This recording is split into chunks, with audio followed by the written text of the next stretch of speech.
दिल्ली के साथ साथ उत्तर प्रदेश के मिल्कीपुर विधानसभा उपचुनाव के लिए भी आज चुनाव प्रचार खत्म हो चुका है और इस सीट पर 5 फरवरी को भी मतदान होगा। मिल्कीपुर विधानसभा सीट पर बीजेपी और समाजवादी पार्टी के बीच प्रतिष्ठा की लड़ाई है और इस पर अनुसूचित जाति के लिए अगर हम बात करें तो 24% लोग हैं, जिनमें से 18% पासी हैं और यहाँ 17% ब्राह्मण और 16% यादव जाति के लोग रहते हैं। वहीं मिल्कीपुर में 9% मुस्लिम और 7% ठाकुर भी बसते हैं, जबकि कोरी समाज के 6% और अन्य जाति के 21% लोग रहते हैं।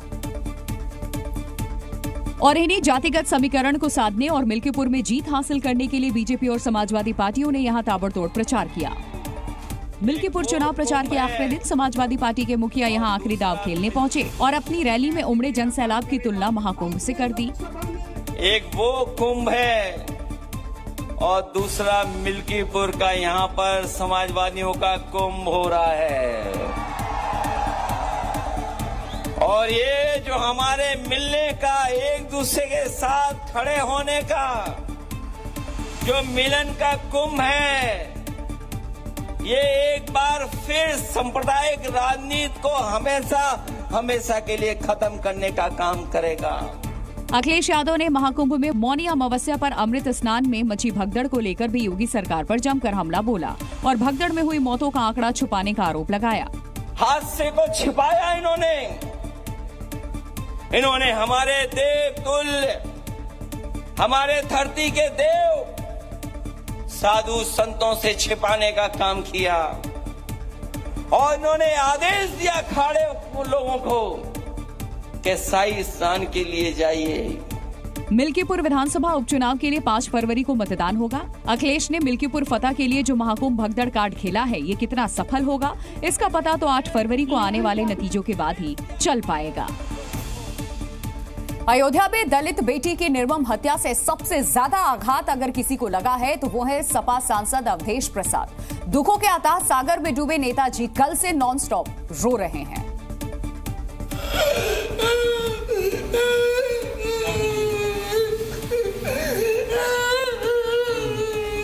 ये गम, ये आंसू, ये दर्द मेरा दिल नहीं कहता, मेरा दिल नहीं कहता।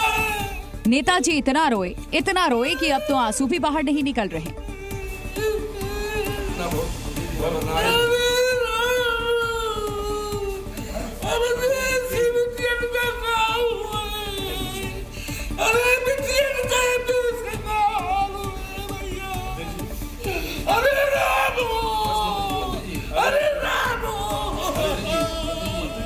अयोध्या के सपा सांसद अवधेश प्रसाद के दुखों का अंदाजा आप इन 2 तस्वीरों से लगा सकते हैं।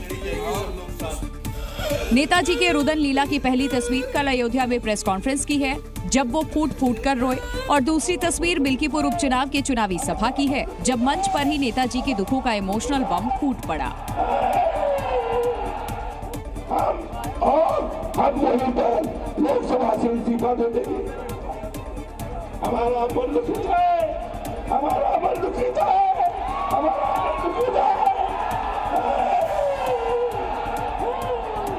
हमारा मन दुखित है। हम पासी समाज के हैं, इसलिए मुझे अपमानित किया जा रहा है। हमने अपमान नहीं किया किसी का। लेकिन इन दोनों ही तस्वीरों में एक बात कॉमन है कि सांसद महोदय का गला रुंधा हुआ है, आवाज भी भारी हो रही है, लेकिन आंखों में आंसू नहीं है। मने सांसद जी दुखों की ज्वाला में इतना जले हैं कि अब आंसू भी सूख गए हैं। दलित बेटी की हत्या से व्यथित सपा सांसद सिसकियां ले लेकर रो रहे हैं और वो भी नॉन स्टॉप। दरअसल अयोध्या में एक दलित बेटी की निर्मम हत्या के बाद जबरदस्त सियासत हो रही है। ऊपर से मिल्कीपुर में 2 दिन बाद उपचुनाव है। ऐसे में सपा सांसद अवधेश प्रसाद इमोशनल कार्ड से मौके पर चौका लगाने की कोशिश कर रहे हैं। हालांकि योगी की फोर्स भी कम एक्टिव नहीं है। महज 36 घंटे के भीतर ही दलित बेटी की हत्या का खुलासा कर दिया। पुलिस ने 36 घंटे में 3 आरोपियों हरिराम कोरी, विजय साहू और दिग्विजय सिंह को गिरफ्तार कर लिया। पूछताछ में खुलासा हुआ कि तीनों आरोपियों ने शराब के नशे में हत्या करने के बाद युवती का शव हाथ पैर बांधकर नाले के पास फेंक दिया था। फिलहाल पुलिस ने तीनों आरोपियों को कोर्ट में पेश किया है और कानून कार्रवाई कर रही है। मौनी अमावस्या पर महाकुंभ में मची भगदड़ की गूंज संसद में भी सुनाई दी। महाकुंभ में भगदड़ पर चर्चा की मांग को लेकर विपक्ष ने दोनों सदनों में जमकर हंगामा और नारेबाजी की। और मौनी अमावस्या के दिन महाकुंभ में हुई भगदड़ का मुद्दा उठाया और उस पर बहस की मांग की। इस दौरान लोकसभा में विपक्षी सांसद नारेबाजी और हंगामा करते हुए दिखाई दिए। लोकसभा स्पीकर विपक्ष को समझाते रहे, लेकिन विपक्षी सांसदों की नारेबाजी जारी रही। आपको जनता ने प्रश्न पूछने के लिए भेजा ना सदन में कि मेज तोड़ने के लिए भेजा है। अगर इसीलिए भेजा हो तो जोर जोर से मारिए। वहीं राज्यसभा में विपक्षी सांसदों ने हंगामा और नारेबाजी की और महाकुंभ में मची भगदड़ पर चर्चा की मांग करते हुए सदन से वॉकआउट कर दिया। और इतना गंभीर सब कुछ लापरवाही हुई है, इसके बावजूद किसी को अभी तक किसी अधिकारी के खिलाफ, किसी के खिलाफ कोई कार्रवाई नहीं, कोई जिम्मेदारी फिक्स नहीं की गई। और अगर हम लोग यहाँ उठाना चाहते हैं कोई मामला, तो यहाँ जो बैठे हुए लोग वहाँ सर्टिफिकेट दे के आ जाते हैं। महाकुंभ हादसे पर विपक्ष हंगामा कर रहा था, तो वहीं बीजेपी सरकार मामले की जांच के बाद दूध का दूध और पानी का पानी होने की बात कह रही है। उसकी भी जांच चल रही है और उस जांच में भी षड्यंत्र की बू आ रही है। जब पूरा जांच सामने आएगी तो वो हादसा किसने करवाया उनको शर्म से झुकना पड़ेगा। महाकुंभ में मौनी अमावस्या के दिन मची भगदड़ में 30 लोगों की मौत हुई थी, लेकिन विपक्ष सरकार पर मौतों का आंकड़ा गलत बताने का आरोप लगा रहा है।